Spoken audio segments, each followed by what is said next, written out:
Welcome to ETV prime.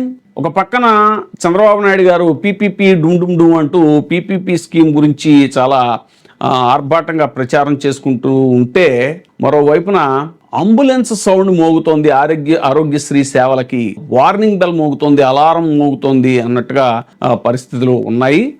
అంత మొన్న ఈ మధ్యన స్పెషాలిటీ హాస్పిటల్స్ ఏవైతే ఆరోగ్యశ్రీ నెట్వర్క్ హాస్పిటల్స్ ఉన్నాయో వాళ్ళ అసోసియేషను ఆల్రెడీ ఓపీ సేవలు మేము బంద్ చేస్తున్నాము అని చెప్పేసి సెప్టెంబర్ 15వ తారీఖున ప్రకటించడం జరిగింది. ఇప్పుడు తాజాగా అక్టోబర్ 10 నుంచి పూర్తిగా అన్ని రకాల సేవలు, ఐపీ సేవలు, ఇంకా ఇతర ఆరోగ్యశ్రీ సేవలన్నీ కూడా నిలిపివేస్తున్నట్టుగా వాళ్ళు వాళ్ళ మీటింగ్లో, జనరల్ బాడీ మీటింగ్లో వాళ్ళు ఒక నిర్ణయం తీసుకున్నారు. తాజాగా ఈ సమాచారం బయటకు వచ్చింది. వాళ్ళు చెప్పేది ఏంటంటే, దాదాపు 3,000 కోట్ల రూపాయలు బకాయిలు, ఆరోగ్యశ్రీ బకాయిల్ని ప్రభుత్వం ఎన్నిసార్లు మేము అడిగినా కూడా ప్రభుత్వం చెల్లించకుండా ఇలాగ తాత్సారం చేస్తోంది. ఇప్పటికే మేము బాగా నష్టాల్లో ఉన్నాము, ఆ హాస్పిటల్ నిర్వహించడం కూడా కష్టం అవుతుంది. కాబట్టి ఈ పరిస్థితుల్లో ఇక పూర్తిగా ఆరోగ్యశ్రీ సేవలు నిలిపివేయటానికి నిర్ణయించుకున్నాము.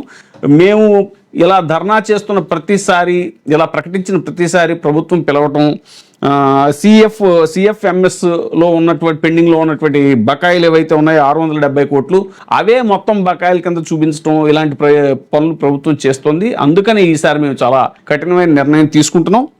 ఇక సిఎఫ్ఎంఎస్లో ఉన్న పెండింగ్లో ఉన్నటువంటి ఆ 670 కోట్ల బకాయిలు ముందు తక్షణమే రిలీజ్ చేయాలి. అలాగే మిగతా బకాయిల విషయంలో కూడా ఒక స్పష్టమైన కార్యాచరణ ప్రభుత్వం ప్రకటించిన తర్వాత మాత్రమే మేము చర్చలకు వెళ్ళాలని నిర్ణయించుకున్నాం.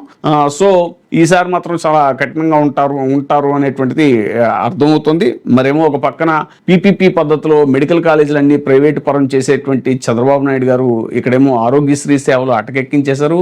పైగా నిన్న తాజాగా లోకేష్ గారు చెప్తున్నారు పీపీపీ అంటే ప్రైవేట్ కాదు అని.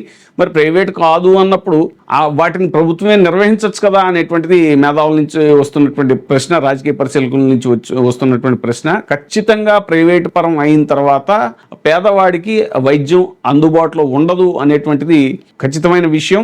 అలాగే పేద విద్యార్థులు వైద్య విద్యను అభ్యసించడం కూడా వాళ్ళకి అందని ద్రాక్ష అయిపోతుంది అనేటువంటిది కూడా ఇప్పుడు పరిశీలకుల అభిప్రాయం. ఒక పక్కేమో ఈ ఆరోగ్యశ్రీకే నిధులు లేవు అంటూ ప్రభుత్వం ఇది చేస్తుంటే, మళ్ళీ బీమా పథకానికి బడ్జెట్ ఎక్కడి నుంచి ఇస్తారు మీరు? ఇప్పుడు త్వరలో హెల్త్ ఇన్సూరెన్స్ స్కీమ్ని అప్లై చేస్తామని అంటున్నారు. అది సెంట్రల్ గవర్నమెంట్ నుంచి వచ్చేదానికి ఇక్కడ ఏదో కొంత యాడ్ చేసి, అదేదో యాక్చువల్గా ఆరోగ్యశ్రీ అనేటువంటిది 25 లక్షల దాకా మెడికల్ ఫెసిలిటీ ఉంటుంది. బట్ ఇప్పుడు ఇచ్చేటువంటి హెల్త్ ఇన్సూరెన్స్ స్కీమ్ కింద ఓన్లీ 5 లక్షలు మాత్రమే వర్తిస్తాయి అనేటువంటిది ఇప్పటిదాకా వస్తున్నటువంటి సమాచారం.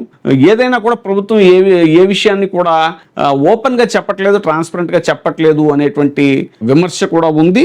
ఇప్పుడు తాజాగా పీపీపీ ద్వారా మెడికల్ కాలేజీలు ప్రైవేట్ పరం చేస్తే మరి వాటి విషయంలో ఆరోగ్యశ్రీ సేవలు అక్కడ ఎలా అందుబాటులో ఉంటాయి అనేటువంటిది కూడా పెద్ద ప్రశ్నార్థకంగా మారనుంది. ఏదైనా సరే ప్రభుత్వం వెంటనే, ముఖ్యంగా ముందు ఆరోగ్యశ్రీ విషయంలో ఇది, ఎందుకంటే పేదవారికి సంజీవని, ఇప్పుడు చంద్రబాబు నాయుడు గారు కొత్తగా నేను సంజీవని తేబోతున్నాను అన్నారు. మరి సంజీవని అంటే ఉన్నదాన్ని అటకెక్కించేసి పేదవాడికి ఎంతో అందుబాటులో ఉండేటువంటి ఆరోగ్యశ్రీ సేవలని అటకెక్కించేసి కొత్తగా సంజీవిని తెస్తాము అని చెప్పడం ఏంటో, అంటే ఆయన తెచ్చే సంజీవిని చాలా కాస్ట్లీ అని చెప్పదలుచుకున్నారా? ప్రైవేట్ పరం చేయడం ద్వారా చాలా కాస్ట్లీ సంజీవిని కొనుక్కోవాల్సి వస్తుంది, పేదవాడికి అది అందుబాటులో ఉండదు అని చెప్పదలుచుకున్నారా ఏంటి అనేటువంటిది అది స్పష్టత లేదు అంటున్నారు. ఏదైనా సరే ఆరోగ్యశ్రీ సేవలు అక్టోబర్ 10 నుంచి వాళ్ళు సేవలు నిలిపివేస్తున్నాము అనేటువంటి అల్టిమేటం ప్రభుత్వానికి ఇవ్వటం అనేటువంటిది మాత్రం పేదవారికి చాలా నెత్తిన పిడుగుపడినట్టే. తక్షణం ఈ విషయం మీద ప్రభుత్వం స్పందించి వాళ్ళని కూర్చోబెట్టి మరి కన్విన్స్ చేస్తారా, లేకపోతే ఇమ్మీడియట్గా సిఎఫ్ఎంఎస్లో పెండింగ్లో ఉన్నటువంటి 670 కోట్లు రిలీజ్ చేస్తారా ఏంటి అనేటువంటిది సత్వరమే గవర్నమెంట్ స్పందించాలి అని చెప్పేసి ప్రజా సంఘాలు, ఇంకా రాజకీయ ప్రతిపక్షాలు, మిగతా రాజకీయ పరిశీలకులు అందరూ కూడా ప్రభుత్వాన్ని ప్రశ్నిస్తున్నారు. ఇప్పుడే సబ్స్క్రైబ్ చేయండి, లైక్ చేయండి, షేర్ చేయండి. ఈటీవీ ప్రైమ్, మీ ఉత్తమాభిరుచుల సమ్మేళనం.